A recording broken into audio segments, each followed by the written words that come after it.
sehat untuk kita semua. Sebelum mulai kegiatan pembelajaran pada hari ini, mari kita berdoa dulu. Silakan dipimpin berdoa. Siap bro, berdoa mulai.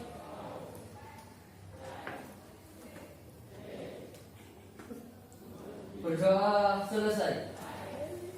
Baik, anak-anak, untuk pagi hari ini, adakah yang tidak hadir di kelas ini? Nihil ya, alhamdulillah berarti semua sehat, bisa masuk di kelas dan dalam kondisi yang sehat semua. Sebelum kita awali pembelajaran pada pagi hari ini, kita akan melakukan kegiatan keyakinan kelas.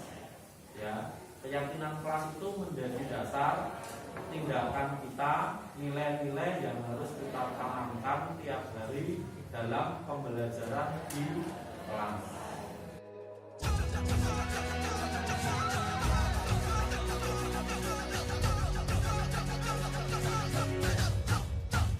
Kita belajar Pancasila, kita bernafas dalam sila-silanya.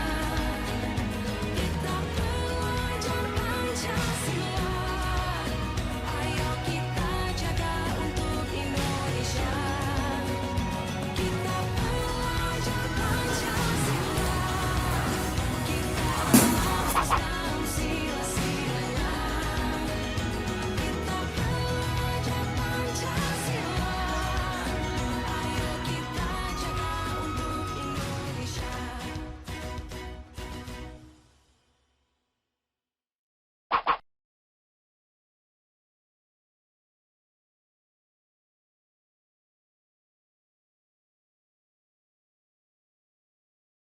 Pertama, apa sebenarnya yang akan kita tuju kaitannya dengan budaya positif?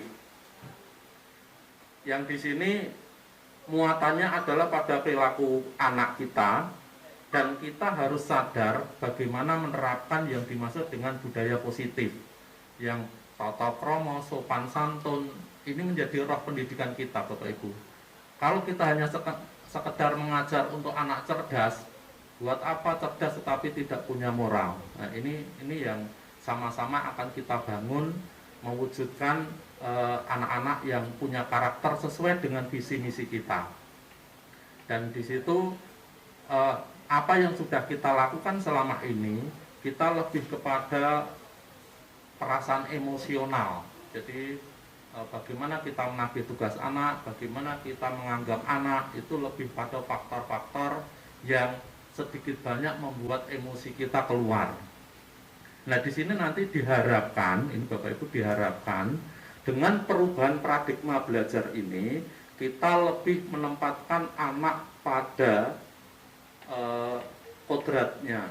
Artinya, nanti anak itu menjadi bukan kita yang mendidik, tetapi anak akan menemukan dirinya sendiri. Yang ini sebenarnya yang dimaksud konsep Merdeka Belajar itu mengambil dari Ki Hajar Dewantara, yaitu ingin memuliakan atau menempatkan anak pada kodratnya. Kita tidak bisa mencerdaskan anak, itu jujur. Menurut Ki Hajar Dewantara adalah kita itu seperti petani yang tiap pagi itu hanya merawat tanaman, tetapi tidak bisa merubah padi menjadi jagung. Yang bisa hanyalah menyiangi, memberi pupuk, itu. Jadi intinya nanti menjadi padi yang sesuai karakter anak itu sendiri. Inilah sebenarnya yang dimaksud dengan konsep pembelajaran masa depan yang ingin dicapai oleh negara kita. Selanjutnya, apa yang perlu kita upayakan untuk membentuk anak perilaku yang kita inginkan itu? Yang pertama, kita harus tahu dasar yang dimaksud dengan motivasi perilaku anak kita. Kenapa anak-anak kita sekarang tidak bisa seperti yang kita harapkan? Nah, di sini ada namanya kebutuhan dasar manusia. Anak bersikap itu mesti memiliki tujuan. Apakah dia ingin mencari kesenangan? Apakah dia ingin mendapat kebebasan? Ataupun dia ingin mendapatkan kasih sayang? Nah, kemudian guru kita harus berada pada posisi yang mana? Ada 3 posisi kontrol bagi guru dalam menangani anak. Yang pertama, menghukum, kemudian juga membuat orang merasa bersalah, kemudian menjadi teman, ada yang keempat menjadi pemantau atau monitor, yang kelima menjadi seorang manajer. Nah, guru yang ideal seperti apa? Apakah hanya bisa menghukum anak? Apakah membuat anak selalu merasa bersalah? Jadi seumur hidup dia kelingan terus terhadap dosa-dosanya. Kemudian apakah menjadi teman bagi anak? Itu posisi kita nanti di situ. Dan yang keempat, apakah kita berperan menjadi pemantau saja, mau mengawasi perilaku anak? Dan yang kelima, menjadi seorang manajer yang berperan menjadi monitor, membuat suasana bersama dengan murid, kemudian juga mencari solusi bersama.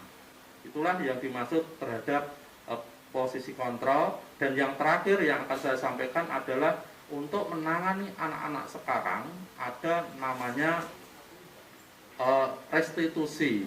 Yang dimaksud restitusi itu adalah satu konsep mengembalikan perilaku anak pada hal-hal yang semestinya. Jadi kalau ada anak bersalah, itu upaya kita bagaimana? Apakah hanya membiarkan atau memberi hukuman gitu? Bahkan kecenderungan sekarang tidak boleh ada hukuman pada anak.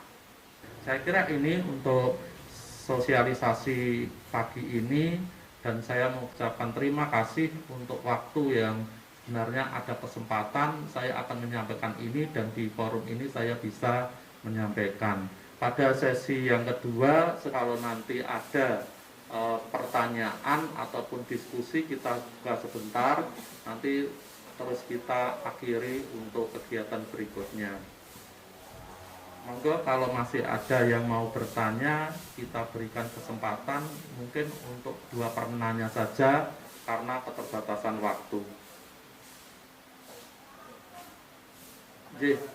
Monggo Pak Lukas. Menurut saya sekaligus sedikit membutuhkan penjelasan, yaitu bagaimana cara membuat siswa itu disiplin. Masalahnya seperti yang Kak Ari sampaikan, kita tidak bisa atau tidak boleh menghukum. Yang boleh kita lakukan adalah membuat siswa menjadi disiplin. Itu bagaimana caranya? Terima kasih. Terima kasih Pak Lukas. Nah, ini sebenarnya kalau banyak waktu saya kira akan lebih menarik untuk diperbincangkan. Tadi sudah saya jelaskan, kita harus memerdekakan anak, kita harus berpihak pada anak, tetapi di satu sisi kita harus mendisiplinkan. Nah, tadi saya sudah menyinggung tentang konsep pendidikan KHD yang utamanya adalah mencapai kemerdekaan, memerdekakan anak. Dan disiplin sendiri itu harus muncul dari motivasi di dalam. Dan bagaimana kita mengontrolnya adalah dengan memiliki tindakan yang mengacu pada nilai-nilai kesepakatan disiplin yang kita tanamkan itu sendiri. Yang dimaksud disiplin di sini konteksnya adalah lebih kepada pembelajaran dan tidak pada proses penghakiman ataupun penghukuman itu sendiri. Jadi lebih kepada anak supaya tidak muncul memori ataupun daya ingat yang sampai lama, dia akan menjadi penyesalan seumur hidup, itu yang sedikit banyak agar dihindari. Jadi lebih kepada penanaman budaya positif yang ada di sekolah. Dan nanti kegiatan pertama kita sebelum memulai pembelajaran adalah di situ ada kesepakatan kelas. Artinya anak diberi kebebasan untuk mengajukan apa-apa yang diinginkan sesuai kesepakatan kelas. Jadi aturan sebenarnya dibentuk dari kesepakatan yang ada di kelas. Anak-anak kira-kira punya usulan apa untuk pembelajaran yang lebih menarik? Datang tepat waktu Pak, misalkan, itu terus jadi poin. Nah, semua harus sepakat. Kalau tidak ada yang sepakat, berarti itu bukan namanya kesepakatan. Jadi dasarnya harus dari ada kesepakatan dulu, baru setelah itu sepakat akan diwujudkan menjadi satu tata tertib ataupun aturan yang akan diberlakukan. Nah, selama ini di semua sekolah itu dibuat oleh sekolah anak pokoknya belum gelem melaksanakan aturan itu. Tetapi tidak berupaya anak ini butuh ya apa toh, terus kemudian itu kita jabarkan menjadi aturan kesepakatan bersama. Itu Pak Lukas yang kira-kira bisa kita coba kembangkan ataupun bisa kita wujudkan. Salah satu untuk membuat kedisiplinan adalah dari kesepakatan di kelas itu sendiri, atau nanti menjadi tata tertib sekolah yang mengambil inti-inti pokoknya dari siswa sendiri. Saya kira itu yang bisa saya sampaikan. Terima kasih Pak Lukas. Masih ada lagi? Pak Ari, mohon dijelaskan mengenai penerapan restitusi itu yang bagaimana? Terima kasih. Restitusi. Tadi saya sedikit menyingkir 3 restitusi. Di sini ada 3 komponen utama. Yang pertama adalah validasi tindakan, kemudian mengenai keyakinan kelas dan menstabilkan identitas. Sebagai contoh konkret, restitusi itu bertujuan untuk kalau ada anak yang salah, kalau ada anak yang berbuat kesalahan, maka kita akan mengembalikan kepada komunitasnya tanpa membuat satu memori ataupun penyakitan dalam diri anak. Jadi yang dimaksud restitusi itu sebagai contoh, kemarin ada anak bersalah kaitannya dia misalkan mencontek di kelas. Apa yang bisa kita lakukan adalah anak itu kita validasi dulu bagaimana tindakannya, terus kemudian kita tanyakan, kalau kamu mencontek sesuai dengan kesepakatan kelas, kamu salah atau benar? Jadi dia biar menemukan sendiri, oh saya bersalah Pak. Kalau kamu bersalah, apa yang bisa kamu perbuat? Oh saya akan meminta maaf Pak, saya tidak akan mengulangi Pak. Itu jawaban yang diharapkan muncul dari anak. Dengan konsep itu artinya kita akan mengembalikan roh pendidikan kepada karakter anak itu sendiri. Karena sesuai konsep kita tidak bisa merubah padi menjadi jagung. Yang bisa hanya merawat padi menjadi padi yang bagus gitu. Jadi inti yang saya sampaikan ini berkonsep pada arah kebijakan yang saat ini digulkan adalah menuju kepada pendidikan yang berpihak pada murid. Saya kira itu Bu Betty. Terima kasih karena keterbatasan waktu. Untuk hal-hal yang berkaitan dengan pengembangan budaya positif dan juga kegiatan yang akan kita terapkan, saya kira bisa dicoba pada awal pembelajaran. Perlu kita sesekali mengakomodasi apa yang dimaui anak. Ya, tidak semata-mata anak kita tuntut sesuai dengan tata tertib kita, tetapi aturan itu kita dasarkan pada apa sebenarnya yang dimaui, apa yang menjadi kesepakatan bersama. Saya kira itu yang bisa saya sampaikan. Terima kasih. Akhirul kalam. Wassalamualaikum warahmatullahi wabarakatuh.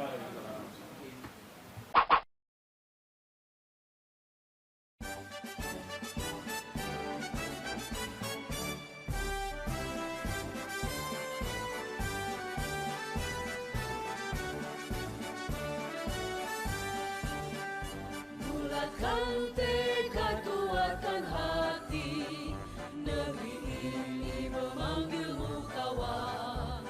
Belajar bergerak berbagi untuk negeri, guru penggerak majukan pendidikan. Eva, kok lama ambil sih? Aku cuma mau pinjam bentar, lihat yang nomor 3. Lagian itu juga mau kerjain, mau dikumpulin nanti. Cuma lihat bentar yang nomor 3. Ini kan jadi sobek.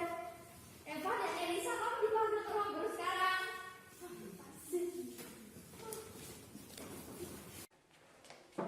Assalamualaikum. Waalaikumsalam. Ya, silakan masuk.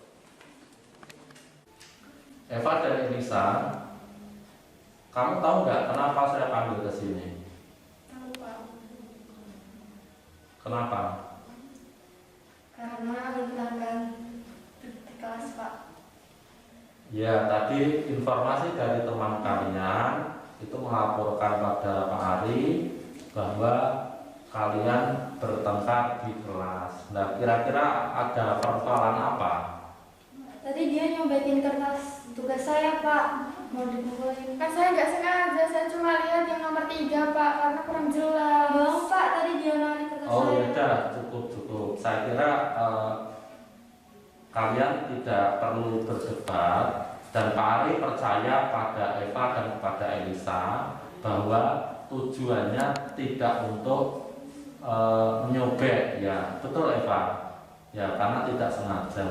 Hanya saja kita akui bersama sesuai dengan kesepakatan kelas kita adalah kita akan selalu mengedepankan rasa kekeluargaan. Kalau ada persoalan kita selesaikan dengan baik-baik. Nah, kesepakatan kelas kira-kira menurut Eva bagaimana? Saya tahu saya salah, Pak, karena sudah menyobek tugas Elisa. Dan saya mengaku salah, saya akan meminta maaf kepada Elisa. Gimana Elisa? Ya, Pak, saya menerima permintaan maaf dari Pak. Ya, itu kan lebih baik ya, silakan. Nah, itu kan kalian itu sebenarnya kan sahabat, teman yang sudah baik ya. Kalau ada masalah, ya coba diselesaikan dengan kepala apa? Kepala panas atau dingin? Nah, ada masalah diselesaikan dengan kepala dingin. Selanjutnya Eva tadi juga sudah mengakui kalau salah. Kalau kiranya apa Eva yang bisa dilakukan untuk memperbaiki kesalahannya? Saya akan bertanggung jawab menggantikan tugas Elisa. Ya, gitu ya. Nah, berdua nanti silakan kembali ke kelas. Selanjutnya untuk tugas yang hari ini mau dikumpulkan bisa diselesaikan dengan baik. Gitu ya. Ya, silakan bisa kembali ke kelas. Terima kasih, Pak. Ya, silakan.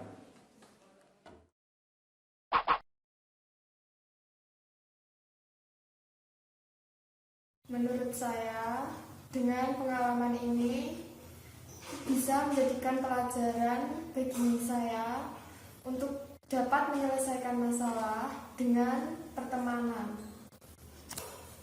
Dan menurut saya, kejadian ini dapat menjadikan pembelajaran bagi saya agar bisa lebih bersabar dan tidak mudah marah.